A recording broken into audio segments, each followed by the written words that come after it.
Good morning student, education study circle में आपका स्वागत है। तो आज हम लोग विद्युत धारा का एक नया चैप्टर स्टार्ट करेंगे दोस्तों। लेकिन स्टार्ट करने से पहले जिन्होंने अभी तक चैनल को सब्सक्राइब नहीं किया है तो प्लीज सब्सक्राइब कर लें। चलते हैं, स्टार्ट करते हैं। वैद्युत धारा, देखिए वैद्युत धारा है क्या। आज हमारा मेन टॉपिक होगा वैद्युत धारा। ठीक है, वैद्युत धारा है क्या, देखिए समझिए। अगर इसका हम सिंपल से परिभाषा करें तो आवेश प्रवाह की दर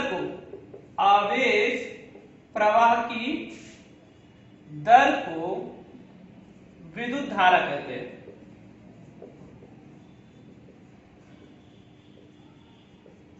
ठीक है, आवेश प्रवाह की दर को विद्युत धारा तो कहते हैं, लेकिन थोड़ा सा इसके डीपली में, जैसे इसके पहले वाले चैप्टर हमने पढ़ा था स्थिर विद्युत तथा धारिता, तो इसके चैप्टर से ही रिलेटेड है वैद्युत धारा। देखिए जैसे कि हमने अगर देखा है कि जो हमारा द्रव होता है, अगर हम द्रव की बात करें तो द्रव जो होता है वो उच्च गुरुत्वीय तल से, गुरुत्वीय तल मतलब ऊंचे, उच्च गुरुत्वीय तल से निम्न गुरुत्वीय तल की ओर बहता है। अगर उष्मा की बात करें तो उष्मा जो होता है वही उस उच्च उष्मीय तल से निम्न उष्मीय तल की ओर बहता है। और उसी तरह जो आवेश होता है, हमारा जो आवेश होता है वो उच्च विभव से निम्न विभव की ओर बहता है, या तो कह सकते हैं उच्च विद्युत तल से, उच्च वैद्युत तल से निम्न वैद्युत तल की ओर बहता है। जैसे कि आज हम अगर द्रव की प्रवाह की दर को क्या कहते हैं, द्रव की प्रवाह की दर को हम कहते हैं धारा। द्रव की प्रवाह की दर को क्या कहते हैं, धारा। उसी तरह उष्मा के प्रवाह की दर को क्या कहते हैं, उष्मीय धारा कहते हैं। उसी प्रकार आवेश की प्रवाह की दर को क्या कहते हैं, वैद्युत धारा कहते हैं दोस्तों। जैसे कि आवेश कैसे बहता है, उच्च वैद्युत तल से निम्न वैद्युत तल की ओर बहता है, या तो उच्च विभव से निम्न विभव की ओर बहता है, तो इसे हम क्या कहते हैं। तो जैसे कि जल की प्रवाह की दर को, दर मतलब समय होता है, जल की प्रवाह की दर को क्या कहते हैं, धारा कहते हैं। उष्मा की प्रवाह की दर को उष्मीय धारा कहते हैं। उसी तरह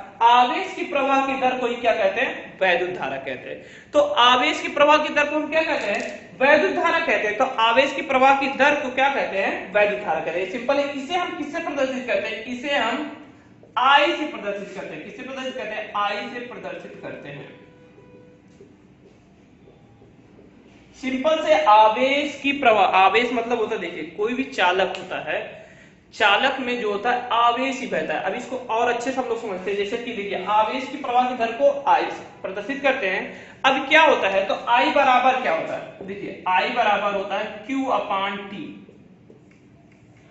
Q अपान टी मतलब कि वैद्युत धारा को आई कहते हैं, आई से प्रदर्शित Q अपान टी। Q अपान टी मतलब होता है, या तो आप कह सकते हैं किसी चालक में आवेश प्रवाह की दर को हम क्या, किसी चालक में प्रति एकांक सेकेंड में प्रवाहित आवेश को हम क्या कहते हैं, उस चालक की वैद्युत धारा कहते हैं। यदि किसी सिंपल सा किसी चालक में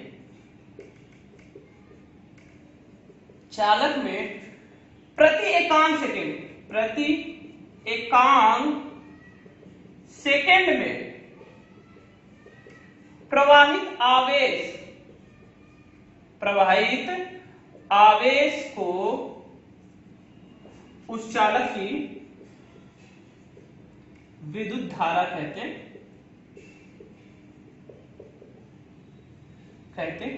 ठीक है, तो वैद्युत धारा देखिए क्या है, एक मूल राशि है। वैद्युत धारा जो है वो एक क्या है, मूल राशि है। मूल जिसे कहते हैं मूल राशि है, अर्थात इसका जो मात्रक होगा, अगर हम वैद्युत धारा की मात्रक की बात करें तो आई का जो देखिए यहाँ पे अगर देखिए आई का जो मात्रक है, यहाँ पे क्यू का क्या हो जाएगा, कूलाम हो जाएगा, और टी का हो जाएगा सेकेंड, कूलाम प्रति सेकेंड, या इसे ही हम एम्पियर से प्रदर्शित करते हैं। इसे किसे प्रदर्शित करते हैं, इसका मात्रक जो होता है एम्पियर होता है।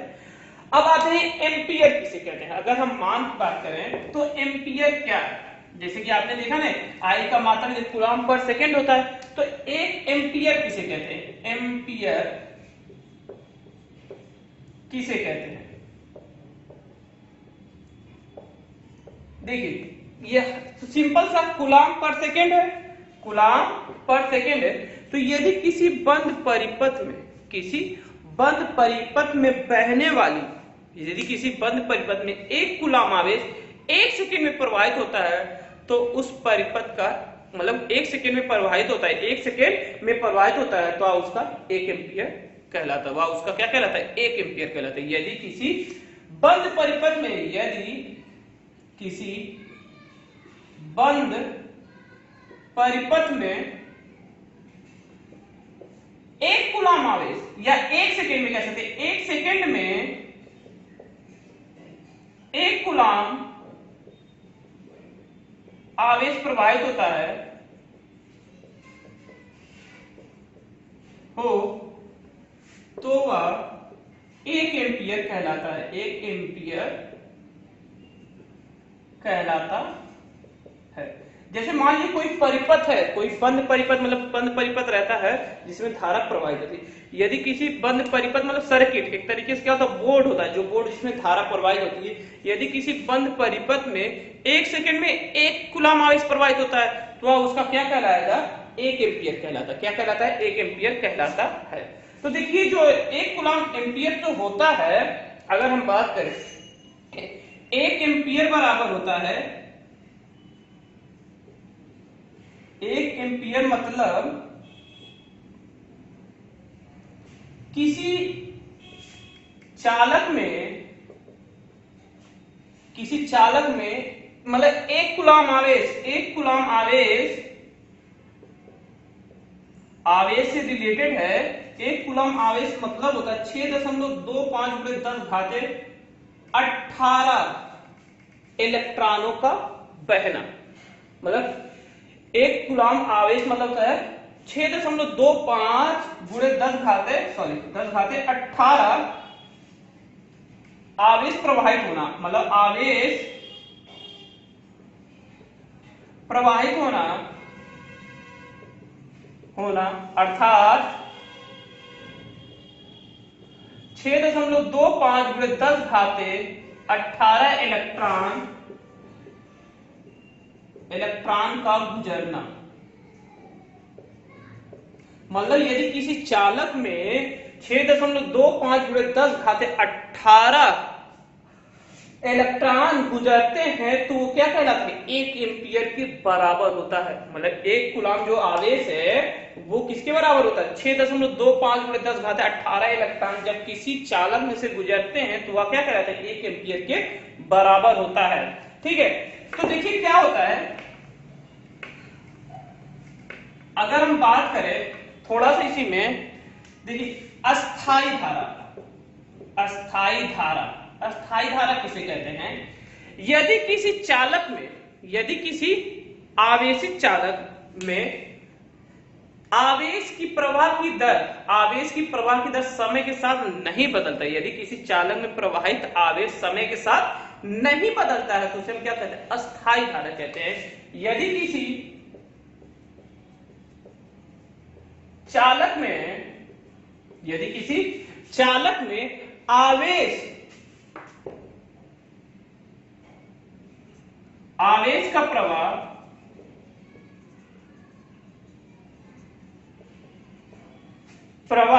समय के साथ नहीं बदलता है तो उसे हम अस्थाई धारा कहते हैं। अस्थाई धारा कहते हैं। देखिए अस्थाई धारा कहते हैं I बराबर Q/T होता है, लेकिन Q बराबर क्या होता है? जैसे इलेक्ट्रॉन की बात करें, Q बराबर Ne/T होता है। Q बराबर Ne/T, तो N क्या होता है? N को हम कहते हैं इलेक्ट्रॉनों की संख्या, और E बराबर होता है 1.6 × 10⁻⁻19 इलेक्ट्रॉन। E बराबर क्या होता है? माइनस का चिन्ह लगाते हैं, माइनस का 1.6 × 10⁻⁻19 इलेक्ट्रॉन होता है, जो E बराबर होता है। तो अगर वही बताया गया है, N बराबर क्या होता है? इलेक्ट्रॉनों की संख्या होता है। ठीक है, तो I बराबर हम यहां से Q/T से प्रदर्शित करते हैं। ठीक, देखिए अब जैसे कि हमने इसके बारे में और थोड़ा सा एनालिसिस करें, धारा प्रवाह की दिशा, अगर हम वैद्युत धारा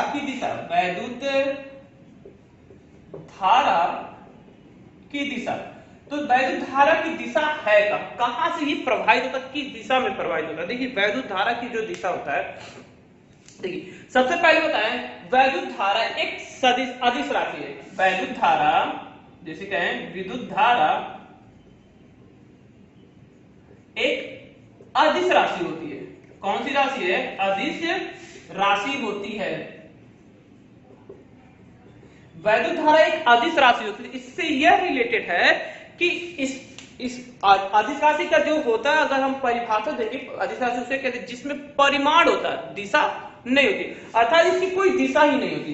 वैद्युत धारा की कोई दिशा नहीं होती। तो अब कैसे इसकी दिशा ज्ञात करें, तो वैद्युत धारा की दिशा हम क्या करते हैं, जो धनात्मक आवेशों की गति की दिशा होती है। धनात्मक आवेश, देखिए आवेश दो प्रकार के होते हैं, एक ऋण आवेश होता है, एक धन आवेश होता है। इसके पहले जो चैप्टर था उसमें हमने बहुत अच्छे से एक्सप्लेन किया था। अगर आपने वो वीडियो नहीं देखा, जाके पहले वीडियो देखेंगे तो आपको आवेश के बारे में पता चल जाएगा। उसके आवेश के बारे में बहुत ही अच्छा से हमने एक्सप्लेन किया, वो फर्स्ट वीडियो हमारा है, ठीक है। तो हमने बताया कि जो आवेश होते हैं वो दो प्रकार के होते हैं, एक धनात्मक होता है, ऋणात्मक। तो वही धनात्मक आवेश की दिशा की, धनात्मक आवेश की गति की दिशा ही क्या होती है, धारा की दिशा होती है, धनात्मक। अगर कोई पूछता है धनात्मक दिशा, सॉरी विद्युत धारा की दिशा क्या होती है, तो आप बता सकते हैं धनात्मक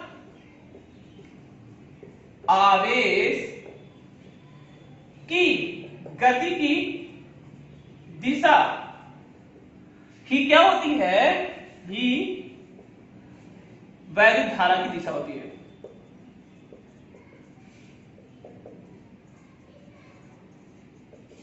दिशा होती है।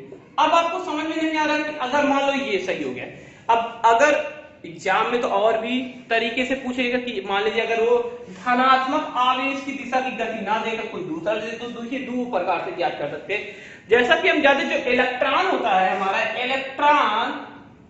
इलेक्ट्रॉन जो होता है वो निम्न विभव से उच्च विभव की ओर गति करता है। जो इलेक्ट्रॉन हमारा होता है निम्न विभव से उच्च विभव की ओर गति करता है, उच्च विभव की ओर गति करता है। अर्थात इलेक्ट्रॉन की गति की विपरीत दिशा को ही हम क्या कहते हैं, धारा की दिशा कहते हैं। इलेक्ट्रॉन, ये ध्यान में रखिए, बहुत बार पूछता है, इलेक्ट्रॉन की गति की विपरीत दिशा ही क्या होती है, विपरीत दिशा ही विद्युत धारा की दिशा होती है, विद्युत धारा की दिशा होती है, ठीक है। तो समझ में आया, वैद्युत धारा आपने समझ में, वैद्युत धारा जब एक अदिश राशि है तो इसकी कोई दिशा होती नहीं, तो दिशा कैसे ज्ञात करेंगे, तो इसके लिए भी तो बहुत सारे वैज्ञानिकों का ये मत था, तो उसी हिसाब से ये बताया गया। तो उन्होंने बताया कि जैसे कि अदिश राशि तो इसमें केवल परिमाण होता है, मतलब 10 कुल, मतलब कि 1 एम्पियर, 2 एम्पियर, 3 एम्पियर, तो ये होगा। तो उन्होंने बताया कि जो धनात्मक की दिशा होती है, धनात्मक आवेश की गति की जो दिशा होती है वही वैद्युत धारा की दिशा होती है। या तो इलेक्ट्रॉनों की गति की विपरीत दिशा, इलेक्ट्रॉन जैसे इस दिशा में गति करते हैं तो वैद्युत धारा की दिशा, जैसे कि अगर इलेक्ट्रॉन इस दिशा में बह रहा है, इस दिशा में बह रहा है, तो वैद्युत धारा की दिशा किधर हो जाएगी, उसकी विपरीत इस साइड होगी, ठीक है। अगर धनात्मक आवेश जैसे कि प्लस आवेश है, तो अगर जैसे मान लीजिए ये ऋण, मतलब ऋण आवेश की दिशा अगर इधर है तो वैद्युत धारा की दिशा इधर, अगर धनात्मक दिशा इधर ही बह रहा है तो वैद्युत धारा की दिशा इधर ही होगी, ठीक है। क्लियर हो गया आपको, अच्छे से बात समझ में आ गया। चलते हैं आगे, कुछ और भी टॉपिक को डिस्कस कर लेते हैं। देखिए क्लियर हो गया होगा, अगर वीडियो पसंद आ रहा हो तो लाइक जरूर करिएगा, और जिन्होंने अभी तक चैनल को सब्सक्राइब नहीं किया तो प्लीज सब्सक्राइब करिएगा। देखिए अब आते हैं हम लोग थोड़ा सा धारा घनत्व के बारे में चर्चा करते हैं। धारा घनत्व, धारा घनत्व है क्या, धारा घनत्व। अब देखिए जो धारा घनत्व है इसको समझिए। सबसे पहले हम बताएं धारा घनत्व की परिभाषा। देखिए धारा है, सेम धारा तो है, जैसे कोई चालक तार होता है, जैसे देखिए अगर कोई चालक तार है तो ये देखिए उसका ये होता है, इसे कहते हैं क्षेत्रफल, मतलब कि अनुप्रस्थ काट का क्षेत्रफल कहते हैं। अनुप्रस्थ का इस जो बिंदु होता है इसे ही कहते हैं अनुप्रस्थ काट का क्षेत्रफल, ठीक है। तो बताया गया किसी आवेशित चालक में, किसी आवेशित चालक मतलब ये चालक मतलब तार, एल्युमिनियम का चालक मतलब क्या होता है, चालक मतलब आपको हमने बार बार बताया, चालक मतलब होता है तार, चाहे वो पीतल का हो, एल्युमिनियम का हो, लोहे का हो, कोई भी चालक, आपका चांदी का हो, सोने का हो। चालक मतलब क्या, चालक शब्द का मतलब होता है तार। बहुत लोग चालक नहीं समझ पाते कि चालक है क्या। तो चालक मतलब होता है तार। किसी आवेशित चालक, आवेशित चालक जिसमें आवेश प्रवाह हो रहा है, मतलब जिसमें करंट बह रहा है, जिसमें क्या हो रहा है, करंट बह रहा है। जैसे कि आप बटन प्रेस करते हैं तो तार के माध्यम से आपका पंखा चलता है ना, तो वो करंट बहता है, तो उसी को ही कहते हैं चालक। जब किसी आवेशित चालक जिसमें आवेश बह रहा हो, मतलब धारा बह, किसी आवेशित चालक में, किसी आवेशित चालक में किसी बिंदु के प्रति एकांक क्षेत्रफल के अभिलंबवत गुजरने वाले धारा को हम क्या कहते हैं, धारा घनत्व कहते हैं। सिंपल सा देखिए, तो हम अगर बात करें किसी आवेशित, देखिए इसमें सिंपल सा आवेशित चालक, किसी आवेशित चालक में किसी बिंदु पर प्रति एकांक क्षेत्रफल के अभिलंबवत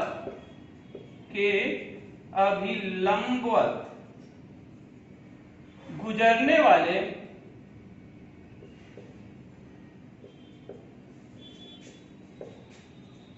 धारा को धारा घनत्व कहते हैं। सिंपल सा देखिए, आपको समझिए, हम जैसे कि बताया ये चालक, चालक का आप देखेंगे कभी भी किनारे की जो था थोड़ा सा गोला होता है, आप देखेंगे गोले नुमा होता है, ठीक है। तो ये इसका क्षेत्रफल होता है। तो वही कहा, किसी आवेशित चालक मतलब किसी चालक में धारा प्रवाहित हो रही है, किसी चालक में धारा प्रवाहित हो रही है, तो किसी चालक में किसी बिंदु पर, मतलब कोई भी बिंदु लेंगे तो वो क्या होगा, बिंदु पर एकांक क्षेत्रफल के अभिलंब, प्रति एकांक क्षेत्रफल के अभिलंबवत, अभिलंबवत मतलब लंबवत गुजरने वाले, क्योंकि ये लंबवत गुजरते हैं, लंबवत गुजरने वाले धारा को हम क्या कहते हैं, धारा घनत्व कहते हैं। इसे हम जे से प्रदर्शित करते हैं, इसे हम किससे बताइए, इसे हम जे से, कैपिटल जे से प्रदर्शित करते हैं, अर्थात जे बराबर होता है I अपान ए, ठीक है, I अपान ए। इसका मात्रक क्या होगा, धारा का मात्रक क्या होता है, एम्पियर प्रति मीटर स्क्वायर, ठीक है, एम्पियर प्रति मीटर स्क्वायर होता है। देखिए यह एक सदिश राशि होता है। कौन सी राशि है, सदिश राशि होता है, यह एक सदिश राशि होता है। अब धारा घनत्व की परिभाषा के अनुसार माना यदि किसी चालक में, यदि इसको थोड़ा रिमूव करें, यदि देखिए ये थोड़ा सा है, अब इसी धारा घनत्व में थोड़ा और भी डीपली समझें। यदि किसी चालक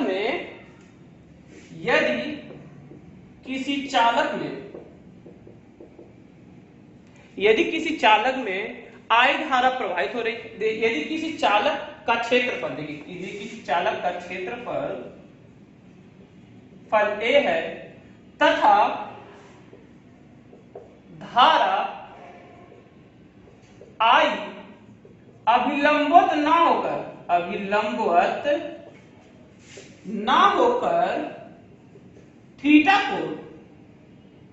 थीटा कोण पर प्रवाहित हो तो ये देखिए, अभी अभिलंबवत प्रवाहित हो रहा, तो ये जरूरी नहीं कि अभिलंबवत प्रवाहित है। अगर किसी चालक का क्षेत्रफल A है और धारा अभिलंबवत प्रवाहित ना होकर, अभिलंबवत ना होकर थीटा कोण पे प्रवाहित होता है, तो J बराबर, तो धारा घनत्व I बराबर होता है A cos थीटा, ठीक है। तो धारा I बराबर क्या होता है, A cos थीटा होता है, ठीक है। बहुत ही सिंपल है, इसे आप नोट कर लीजिए, आपको समझ में आ रहा होगा जितना भी परिभाषा, देखिए बहुत ही सिंपल है। ऐसे ऐसे धीरे धीरे हम जितने भी परिभाषा उसको क्लियरिटी करते चल जाएंगे दोस्तों। तो ये आपका लास्ट है। अब इसके नेक्स्ट वीडियो में जितने भी परिभाषा बचे हैं उनको लेकर चलते हैं दोस्तों। लेकिन अगर आपको ये वीडियो पसंद आ रहा हो तो कमेंट करके जरूर बताइए कि ये वीडियो आपको कैसा लगा। दूसरी बात, जिन्होंने अभी तक चैनल को सब्सक्राइब नहीं किया प्लीज सब्सक्राइब कर ले, और वीडियो पसंद तो लाइक बटन और शेयर अपने दोस्तों में जरूर कीजिएगा दोस्तों। और अगर कोई भी प्रॉब्लम है जैसे इस परिभाषा से संबंधित जो आपको ना समझ में आए तो कमेंट करके जरूर बताइए, इसको अच्छे से समझाने की कोशिश करेंगे। नमस्कार दोस्तों, नए वीडियो में नई जानकारी के साथ प्रस्तुत होते हैं।